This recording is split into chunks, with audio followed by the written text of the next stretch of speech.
Жұмыстан кейін мен үйге попуткамен қайтуды шешкен едім. Машинаға мінген қыз өте біртүрлі болды. Шашы жайылып тұр, беті жабық, басын төмен салған, бір ауыз сөз айтпайды. Мен әдетте адамдармен тез тіл табысамын, сондықтан онымен сөйлесе бастадым. Бірақ көп ұзамай жүргізуші кенет маған хабарлама жіберді. Қыз, сен контролерге қарап бірдеңе көбілеп отырғандайсың. Бұл шыны керек өте қорқынышты. Шынымды айтсам, сенен бет-бет сөйлесуге батылым жетпей тұр, деп жазды ол. Мен абдырап қалып жауап бердім. Жүргізуші, менің қасымда бірге келе жатқан қыз отыр ғой, қалайша ол жерде ешкім жоқ. Ал алдыңғы орында отырған жүргізуші менің хабарламамды көргенде қатты қорқып кеткендей болды. Сол қолмен рөлді ұстап отыр, ал оң қолы дірілдеп маған жауап жазды. Сенің қасымда ешкім жоқ. Ол попутница әлі машинаға отырған жоқ. Оның мінетін жері бұдан 2 километр алда. Мен айтқанмын ғой, қыз, өтінемін, мені қорқытпа. Егер сен әдейі бос орынмен сөйлесіп мені алдап болсаң, бұл енді тым артық. Осы сәтте мен мүлдем сасып қалдым. Табамнан төбеге дейін соғып жүгіріп өткендей болды. Егер менімен бірге жүруі тиіс қыз әлі машинаға мінбеген болса, онда менің жанымда отырған мына әйел кім? Кенет жанымнан салқын леп сезілді. Мен демімді ішке тартып, көзімнің қиығымен қасына қарадым. Әлгі әйел сол қалпы тыныш отыр. Шашы бетінің көп бөлігін жауып тұр. Жүзі анық көрінбеді. Терезеден түскен көше шамдардың жарығы ағаштардың көлеңкесін түсіріп, тақ-тақ сәуле шашып тұрды. Жарық пен көлеңкенің арасында мен ақыры оның жеңіл ақ көйлегінің астында ештеңе жоқ екенін көрдім. Оның аяғы жоқ еді. Жүрегім қатты соға бастады, ал терімнің үстінен бірден діріл жүгіріп өтті. Мен асығыс теріс бұрылып, ештеңе көрмегендей алға тік қарап отырдым. Ауа бір сәтте сұмдық тыныштыққа толды. Көзімнің қиығымен әлгі әйелдің, осы уақытқа дейін басы төмен салып отырған әйелдің кенет баяу басып көтергенін көрдім. Келесі сәтте жаныма төбе шашымды тік тұрғызар 200 тым жақын келіп иығыма тірелді. Мен еріксіз басымды бұрып, аппақ өлідей соғып бетпен көзбе-көз қалдым. Оның жүзінде біртүрлі жасанды күлкі қатып қалған, бір ұлы адамның мүсініндей. Мен тек мұздай түсініксіз дауысты ғана естідім, бірақ не айтып жатқанын ажырата алмадым. Бұл адам ба, әлде елес пе? Көзімді қатты жұмып алып, шарасыздықтан айғайлай бердім. Өркениет, үйлесім, еркіндік, теңдік, отаншылық, кәсібилік, адалдық, мейірімділік, ғылымға сенім. Мұның бәрі тек өзімнің сандырағым болса ғой деп қатты қаладым. Бірақ көзімді қайта ашқанда әлгі жүз әлі де алдымда тұрғанын көрдім. Тіпті көзінің бұрышынан қаны жас ағып тұр екен. Ендеше мистикалық сенуім керек пе? Күн шығыстан шығады, аспан тұмар сыйлайды. Ат, ұлы әке, дереу орын алсын. Қалай есімде қалды? Көзімді ашқанда әлгі қорқыныштан бет жоғалтып кетпек түгілі одан сайын жақындай түсті.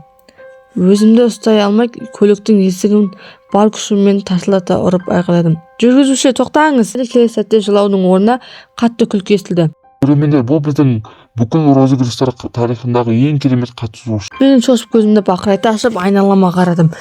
Сөйтсем, бәрі алдын ала ұйымдастырылған қойылым екен. Жарайды, бұл жай ғана розыгрыш екен.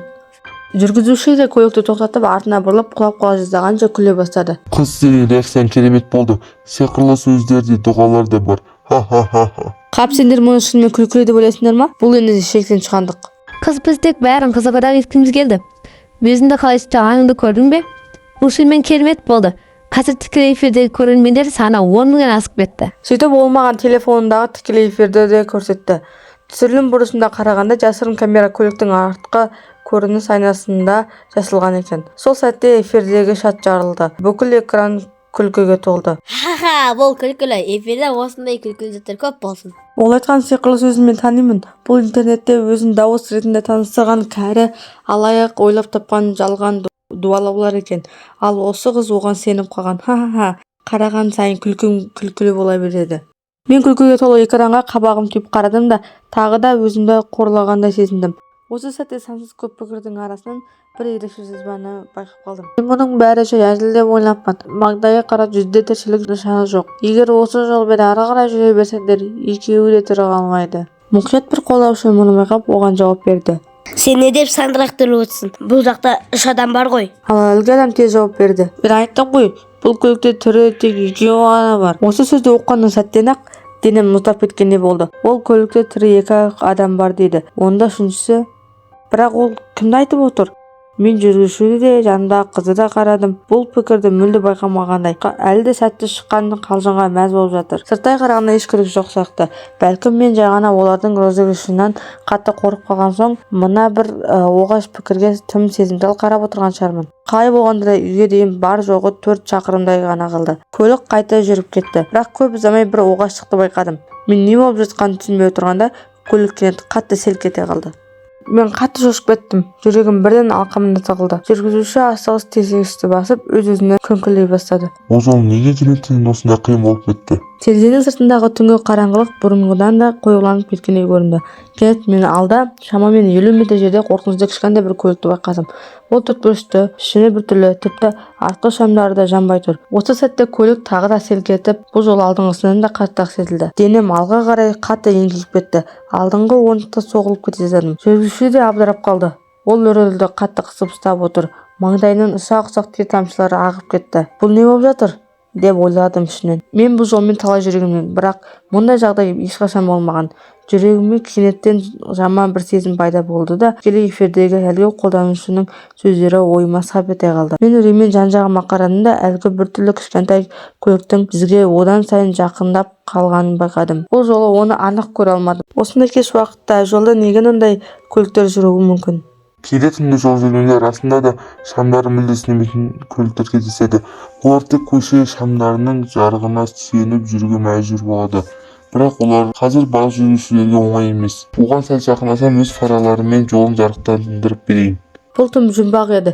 Мен тіпті бірнеше рет байыппен ойланып қалдым. Мүмкін мына біртүрлі кішкентай көлікте қандай да бір жоздырғыштың бір бөлігі шығар. Мен бар назарымды алға аударып отырғанда жанымдағы қыз кенеттен мені ақырын ғана түртіп қалды. Мен түсінбей басымды бұрдым да, оның беті қуқыл тартып кеткенін, көзінен қорқыныш анық көрініп тұрғанын байқадым. Қалтыраған қолдармен ол маған телефонын ұстатты. Экранда оның ескертпелерге деп теріп қойған сөздері тұр екен. Негізі мені жаңа ғана тікелей эфирден әлгі пікірді көрдім. Солар интернетке кіріп іздеп көрдім. Сөйтсем мына жүргізуші әлдеқашан қайтыс болған екен. Сол көлік апаты туралы жаңалықтар да бар. Ол маған көрсеткен жаңалық бетін әлі де есімде ме? Ондағы адам бейнесі біздің жүргізушінің жүзінен айна қатесіз бірдей еді. Табанынан төбеме дейін мұздай суық жүгіріп өткендей болды. Қорқанымнан алдыңғы орындықтағы жүргізушіге қарадым, бірақ ол мүлде өлі адамға ұқсамады. Сол сәтте де ол әлгі кішкентай көлікті қуып жетуге бар назарын салып отырды. Ал интернетте дәл осы жүргізуші бейнеленген. Мен даусында бәсеңдетіп дірілдеген үнмен қайта қызға сыбырладым. Егер бұл да бір тоздырғыш болса, ант етемін, мен міндетті түрде жүргізушіге шағымданамын. Қыздың ерні сәл дірілдеп, Бұл мүлден розыгрыш емес. Мен негізі тек NPC рөлін ойнауға келгенмін. Осы сәтте көлік тағы да қатты селк етті. Денеміз қатты шайқалып, бізді сыртқа лақтырып жіберетіндей болды. Осы соққыдан кейін біз әлгі кішкентай көлікке тіпті жақындай түстік. Сұмдық қорқынышты атмосфера бізді түгелдей басып алды. Әлгі кішкентай көлік бұл дүниеге тиесілі емес екені анық еді. Мен оның шынайы бейнесін көрген сәтте тіл ауызым байланып қалды. Бұл нағыз жерлеу рәсіміне арналған қағаз көлік еді. Қағаз көліктің ішінде үшеу отыр екен. Әрі ол үшеуі айна қатесіз өзімізбіз. Негізі олар бізге дәл ұқсайды деп ойладым. Қағаз көліктің ішіне адамдар бізге селсоз қарап тұрды. Жүргізушінің қолы тіпті рөлде де емес. Олардың көзқарасы бос әрі суық, ал бет әлпеттері қимылсыз қуыршақ сияқты қатып қалған. Дәл осы сәтте біздің көлік кенеттен өшіп қалды. Жолдың ортасына тоқтап қалды. Сол мезетте қағаз көлікті тоқтады да, ішіндегі үшеуі біртіндеп бізге қарай жақындап бастады. Жамда қыз қорқыныштан шыңғырып жіберді. Қолымды қатты қысып жабысты. Сен жаңа ғана оқыған дұғаң қандай еді? Тағы бір рет оқы, деді ол. Мен де өлерде қорқып келей эфирлердегілер бұл дұғаны интернеттегі алаяқтар ойлап тапқан деп айтқан еді. Бірақ қазір оның ойдан шығарылғаны ма, шығарылмағаны ма ойлайтын уақыт жоқ еді. Тез оқы. Жарайды, күн шығыстан шығады, аспан тұмар сыйлайды, мен бәле жаланы қуады. Дереу ондалсын. Жарқыраған күш жарық лап етті. Біз еріксіз көзімізді жұмып қалдық. Қайта ашқанда әлгі үшеуі де қағаз көлікте із-түзсіз жоғалып кеткен. Ал себепсіз өшіп қалған біздің көлікте кенеттен қайтадан от алды. Мен сене алмадым. Қыз маған сенбегендей аузын аңқитып таңғала қарады. Көлік қайта жүре бастағанда жолда әлгі қағаз көліктің ізі де қалмаған еді. Бірақ неге екенін білмеймін, бәрібір бірдеңе дұрыс емес сияқты сезілді. Бәрі тым оңай шешіліп кеткен жоқ па? Тікелей эфирдегі әлгі көрерменнің сөзі де интернеттен көрген некротолог та санамнан кетпейді. Жанымдағы қыз да дәл осындай күдікте жүргендей. Жүзі қатулы күйде жүргізушіге қарай берді. Көлік алға жылжи берді, бірақ жүрегімдегі мазасыздық басылар емес. Көлік жол бойындағы қызмет көрсету аймағына өтіп жатқанда қыз құдды бір соңғы үмітке жармасқандай асығыс айтты. Жүргізуші өтінемін ұстап тұрыңызшы. Маған дәріханаға бару керек. Осыны айта сала ол менің қолымнан қатты қысып ұстап алды. Жүр, бірде барайық. Сен де жаңа дәріханаға қатты барың келгенін айтып едің ғой, деп маған көз қысты. Мен басымды изейін деп жатқанда жүргізуші жанымыздан сөйлеп кетті. Бұл саған бекеттегі дәрісханада бірақ кабина бар, сондықтан кезекпен кіресіңдер. Қыздың жүзі бір-ақ сәтте суып кетті. Ол жүргізушіге тесіле қарап қалды да кейін маған бұрылып бірге баруға тағы да көндіргісі келгендей қарады. Оны көріп тұрғанда менде бір сезім пайда болды. Ал ол оны күдік келді. Дегенмен мен басымды шайқап бас тарттым.